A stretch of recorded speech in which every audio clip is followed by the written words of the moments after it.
The gate attendant stepped in front of the path before they reached the entrance arch. It was a small movement, barely more than a shift of weight and a half step forward, but it was deliberate. And the man walking toward the arch noticed it the way he noticed most things in spaces like this, with the automatic attention of someone who had been in enough rooms and gardens and galleries to understand that the way a person positioned their body before speaking was often more informative than anything they subsequently said. The man's name was Daniel Osei. He was 46 years old, wearing a dark olive jacket over a simple gray shirt, dark trousers, and shoes that were good without advertising themselves. He had a light stubble and the particular quality of stillness that came not from disengagement, but from a deep familiarity with his own center. The specific stillness of a man who had spent a long time becoming comfortable with exactly the amount of space he occupied. Beside him, holding his hand with the relaxed ease of a child who trusted where she was being taken, was his 9-year-old daughter, Adaeze, who went by Ada and who was wearing a rust-colored jacket over dark jeans and carrying a sketchbook she had brought from the car because she had decided, without being told and without asking for permission, that a sculpture garden was a place that required a sketchbook. She had been drawing since she could hold a pencil, and she had the specific quality of attention that good artists had. The quality of looking at things not as they appeared, but as they were made.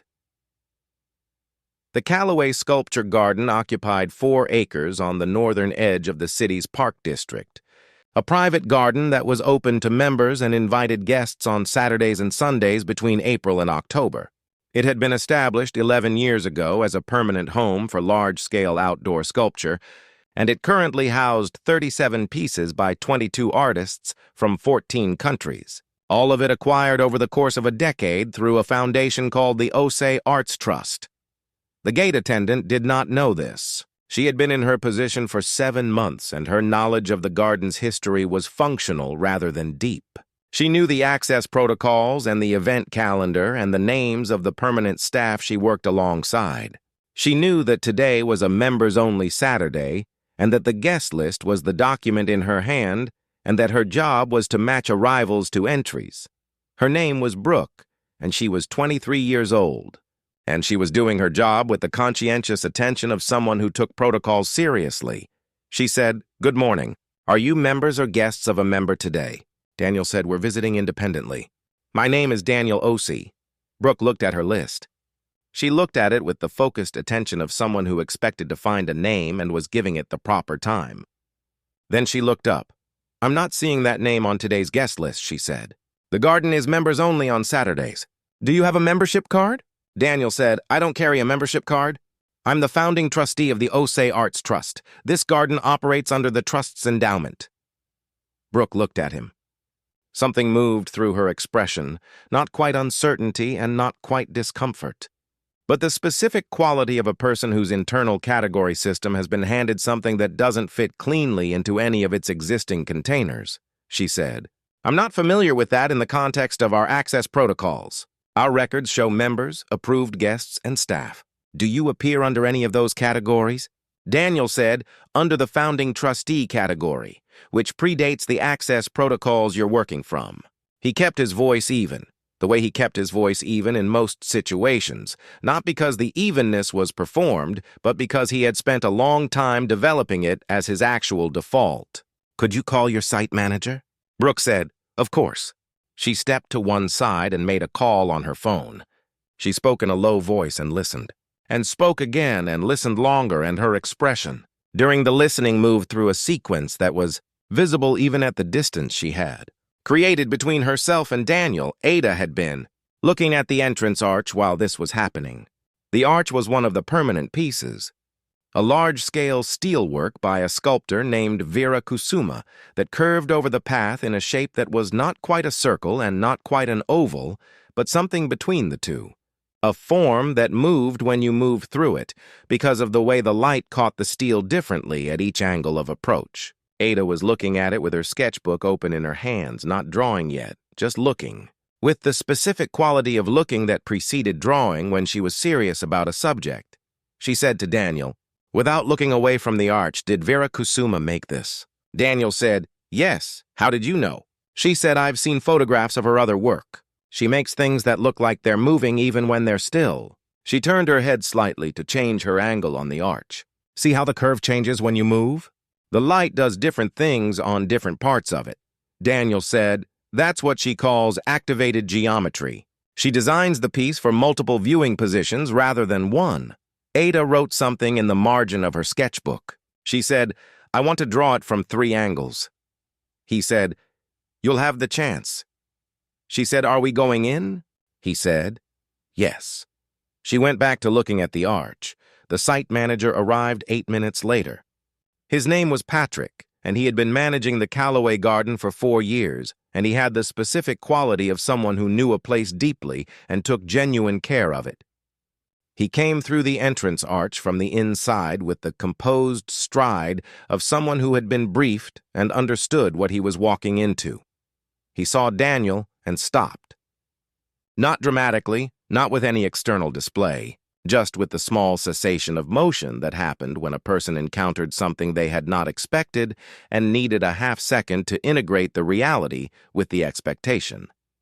He said, Mr. Osei. He said it with the quality of someone for whom the name carried significant weight, and who was experiencing the specific discomfort of understanding what had happened. Daniel said, Patrick. Patrick looked at Brooke. He said, Brooke, Mr. Osei is the founding trustee of the Osei Arts Trust. The trust established and endows this garden. He said this plainly and without making it into more of a moment than it needed to be, because the moment had already been what it was, and the useful thing now was the forward direction. He turned back to Daniel. He said, please come in. I'm sorry for the delay, Daniel said. Brooke was doing her job correctly. The protocols she was working from don't account for this situation, Patrick said. That's a gap I should have closed a long time ago. He looked at Brooke with the expression of a manager communicating something that was not blame. I'll have the documentation updated before next Saturday. Brooke nodded. She said to Daniel, I'm sorry, sir. Daniel said, no apology needed. He looked at her. You did exactly what you were trained to do. They walked through the arch, Ada walked through it, and immediately turned back to look at it from the inside.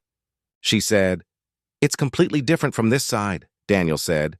What's different? She said, the curve goes the other way. From out there it opens. From in here it closes.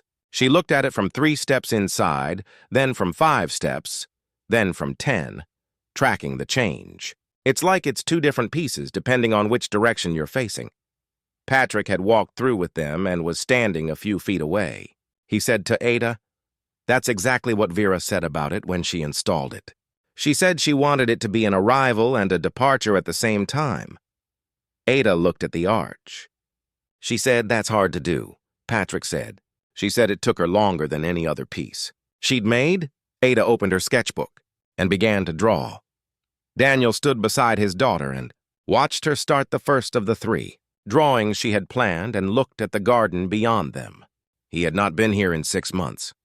The last visit had been in autumn, when the light was a different thing, and the deciduous trees along the east border had been doing what they did in October, turning themselves into something temporary and extraordinary.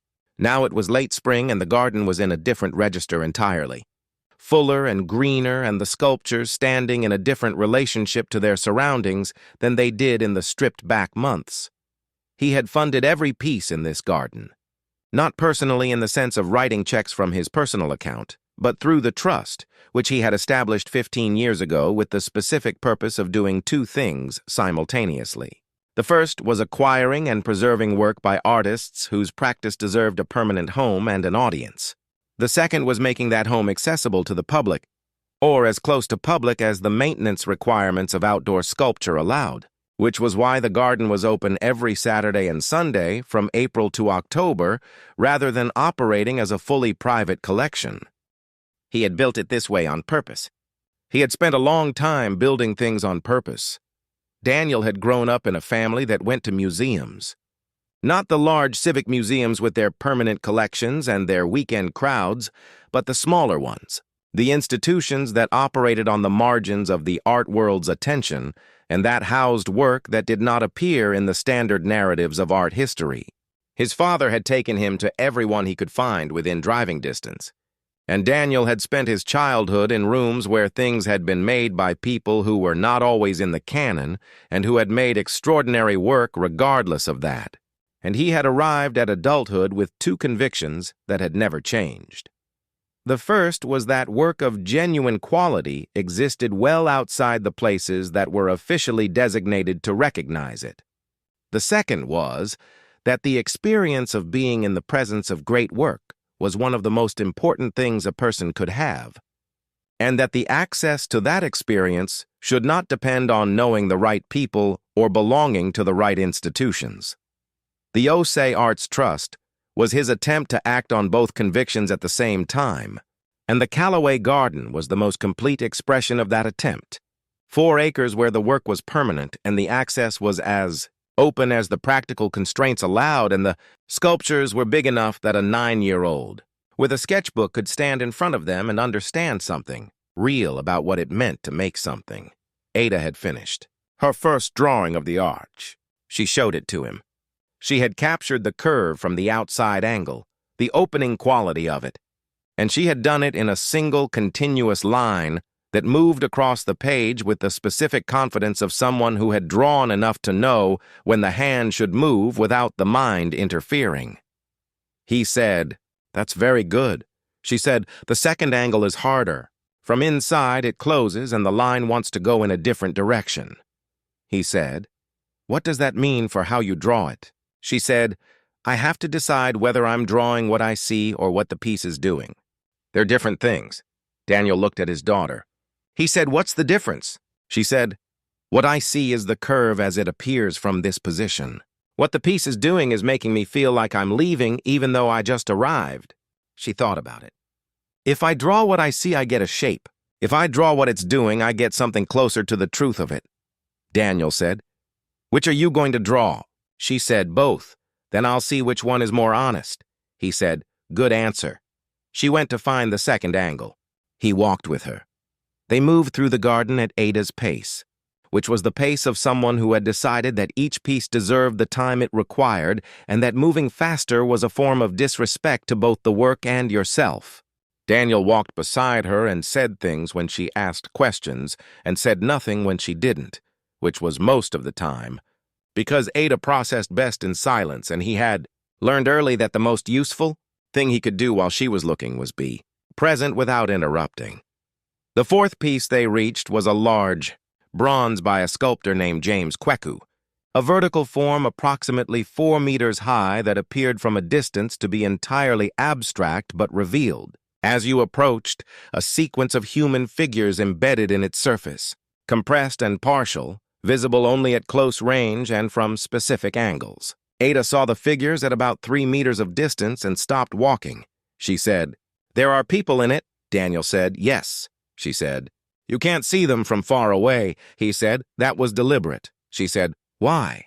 He said, "James said he wanted the piece to reward proximity. From a distance, it's an abstract form, which is one kind of beauty. Close up, it's something else, something more personal." He said most things in the world work that way. They looked like one thing from a distance and revealed something more complex when you got close enough. Ada looked at the bronze from 3 meters, then from 1 meter, then from close enough that she had to tilt her head back to see the full height of it. She said, "He's right." She opened her sketchbook. Patrick had been walking with them at a respectful distance, present but not intrusive the way a good guide was present, available if needed and invisible if not. He came forward now and stood beside Daniel. He said quietly, "I want to speak with you about this morning, if I may." Daniel said, "Of course." Patrick said, "What happened at the entrance was a failure of documentation on my part. The founding trustee's access should have been in the protocol from the beginning. The fact that it wasn't is an oversight that I should have caught long before today." Daniel said, "How long have you been here?" Patrick said, 4 years. Daniel said, "And this is the first time I've come without arranging it in advance?" Patrick said, "Yes." Daniel said, "Then the oversight hasn't been tested until today." He looked at Patrick. "That doesn't make it not an oversight, but it means the consequence was today rather than something earlier." Patrick said, The consequence being that the founding trustee of the institution that built and funds this garden was stopped at the entrance by a 23-year-old following an incomplete protocol. Daniel said, yes, Patrick was quiet for a moment. Then he said, I want to understand the full shape of it, not just the documentation gap. He said this with the directness of someone who had been thinking about it for the past 40 minutes and had arrived at a question he wanted to ask directly. Daniel said, say what you mean, Patrick said, when Brooke stepped forward before you reached the arch. Before she had looked at her list or asked a question, that step forward was not in the protocol. It preceded the protocol. Daniel held Patrick's gaze. He said, yes, it did. Patrick said, I watched the entrance camera footage while I was waiting to come out. He said this without drama. I want you to know that I saw it and I'm not going to pretend I didn't. Daniel said, what are you going to do with what you saw? Patrick said, I'm going to have a conversation with Brooke that is not about the documentation gap. The documentation gap is a separate conversation. I'm going to have a conversation with her about what she saw when she saw you coming and what she decided before she had any information. He paused. And I'm going to have that conversation in a way that is honest about what I think happened without making it into an accusation. Because she's 23 years old and she's been here 7 months, and I believe she is capable of understanding it if it's put to her correctly. Daniel said, that's the right approach, Patrick said. I also want to revisit the access and orientation protocols for all entry staff, not just the documentation, the whole framework. What this garden is, who it's for, what assumptions are not compatible with its purpose. Daniel said, what is its purpose? Patrick said, I'll tell you what I think it is and you tell me if I'm right. He said it without deference, as a genuine offer of a test. He said, this garden exists to put people in the presence of work that deserves to be seen. All people. The access restrictions exist for conservation reasons, not for selectivity reasons. The fact that it's members only on weekends is a practical necessity, not a statement about who the work is for. Daniel looked at him. He said, that's right, Patrick said. Then the entry protocol needs to reflect that. The question the entry staff ask should not be structured in a way that starts from exclusion and works toward inclusion. It should start from welcome and work toward confirmation. Daniel said, how do you change that? Patrick said, you change the first question. Instead of asking whether someone is a member or a guest, you ask how you can help them experience the garden today. The information you need comes out the same way, but the starting position is different. Daniel was quiet for a moment. He said, that's a better protocol. Patrick said, I'm going to implement it. Daniel said, good. They stood for a moment in the garden with James Kweku's bronze visible ahead of them and Ada standing close to it with her sketchbook. They stood in the particular silence of two people who had said real things and were letting them settle. Patrick said, one more thing. Daniel said, yes, Patrick said. I've been the site manager here for 4 years and I've cared about this place and the work in it from the first week. He said this without performance, just as a statement of fact. I want you to know that. Daniel said, I know that. That's why you're still here. Patrick looked at him. He said, you visited before. Without arranging it. Daniel said, 3 times. In 3 years. Patrick said, you never said who you were. Daniel said, no, Patrick said. What did you see? Daniel said, a garden that was being run well by someone who understood what it was for. He looked at Patrick. You've been consistent. Patrick said nothing for a moment. Then he said, thank you. He said it with the quality of someone receiving something real rather than a compliment. They walked to where Ada was working on her drawing of James Kweku's bronze. She had the piece from the close angle, the figures visible in the surface, compressed and partial. She was drawing them with the specific attention of someone who understood that these figures were not incidental to the piece, but essential to it. That the compression and partiality was not a limitation, but a statement about how people appeared within large forms and how much you had to approach something to see what was actually in it. She said, without looking up, some of the figures look like they're trying to get out. Some of them look like they chose to be in there, Daniel said. Which do you think Kweku intended? Ada said, I think he intended both. I think that's the point. She kept drawing. Some things you're inside because you were put there. Some things you're inside because you move toward them. From the outside, you can't always tell which is which. Patrick had heard this. He looked at Daniel with the expression of a person who had just encountered something from a 9-year-old that was going to stay with him.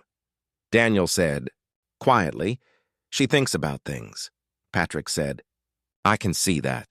They spent 3 more hours in the garden. Ada drew 7 pieces in total, each one from at least 2 angles, sometimes 3. She drew with the economy of someone who had learned that drawing was not about getting everything down, but about understanding what you were looking at well enough to make a decision about what to include. She drew the Vera Kusuma arch from both sides. She drew James Kweku's bronze from close and from far. She drew a ceramic installation by a Korean artist named Park Ji-soo that consisted of 47 individual ceramic forms arranged in a field, formation that changed its apparent shape depending on where you stood in relation to it. She looked at it for a long time before drawing it, and then she drew it 4 times from 4 positions and compared the 4 drawings with the expression of someone who was learning something from the comparison. She said, "The same thing looks like different things, depending on where you are." Daniel said yes. She said, "So the drawing of it depends on where you were when you drew it, not just what it looks like, where you were." He said yes. She said, "That seems important for more things than drawing." He said, "It is." She looked at the 4 drawings. She said, "I want to learn more about ceramics." He said, "We can make that happen." She said, "And I want to come back here in the summer." He said, "We'll come back in the summer." She said, "And autumn. The light will be different." He said, "It will be very different." She looked at her drawings. She said, "I want to see the same pieces in different light, to draw them again and see what changes." Daniel looked at his daughter, 9 years old with a sketchbook full of drawings and a settled plan for returning to look at the same things in different conditions, and felt something that was not quite pride and not quite love, but contained both of them and extended beyond both of them into a territory that had no efficient name. He said, "Then that's what we'll do." They walked out through the Vera Kusuma arch as the afternoon light shifted toward the west. Ada walked through it and turned back immediately the way she had in the morning. She said, "It's still doing it." He said, "What?" She said, "Feeling like a departure even though I haven't left yet." She looked at the arch from inside. "It knows you're going," Daniel said. "How does a steel arch know something?" Ada said, "It doesn't know. It's been made in a way that makes you feel it. Those are different things." She looked at the arch from the inside angle. The maker knew. She built that knowing into the shape. She walked through into the departure side and turned back one more time. She said, "Now I'm outside it and it feels like an arrival again." The same arch, 2 feelings, depending on which side you're on. Daniel walked through and stood beside her on the outside. They both looked back at the arch from the outside. He said, "Which side do you prefer?" Ada thought about it honestly, the way she thought about most things. She said, "I prefer the inside, even though it feels like leaving. Because from the inside you can see both sides at once. You can see where you came from and where you're going at the same time." She opened her sketchbook. She started the 3rd and final drawing of the arch, the one from the outside, the arrival angle. Daniel stood beside her in the late afternoon light and watched her draw and thought about the inside of the arch and about seeing where you came from and where you were going at the same time, and about the 9-year-old who had just articulated that as the better position, not despite the feeling of leaving, but because of it. He had built the garden because he believed that great work deserved a permanent home and an audience. He had built it quietly, through a trust named after his daughter, without his name above the gate or in the press releases or in any place where a stranger would easily find it. He had built it because his father had taken him to rooms where extraordinary things existed, outside the canon, and he had arrived at adulthood believing that access to extraordinary things should not depend on knowing the right people. He was standing at the gate of the garden he had built, on the outside of an arch he had funded, watching his daughter draw it for the 3rd time because 3 times was what it required to understand it properly. Brooke was still at the gate. She had processed arrivals and departures for the past 4 hours with the conscientious attention she had brought to the beginning of the day. She looked at Daniel and Ada as they prepared to leave. She said, "I hope you enjoyed the garden." Ada said, "It's the best place I've been to this year." Brooke looked at her. She said, "What was your favorite piece?" Ada said, "The arch, but I'll have a different answer in the summer." Brooke said, "Why?" Ada said, "Because I'm coming back, and things look different in different light, and I want to see which answer is more true." Brooke looked at Ada for a moment. Then she looked at Daniel. She said, "I'm glad you came today." Daniel said, "We'll be back." He meant it in the way he meant most things, as a statement of fact rather than a reassurance. They would be back. Ada would draw the same pieces in different light and arrive at different drawings and compare them and learn something from the comparison that she could not have learned any other way. He had been building things for 20 years that required return visits to understand. The garden was one of them. The trust was one of them.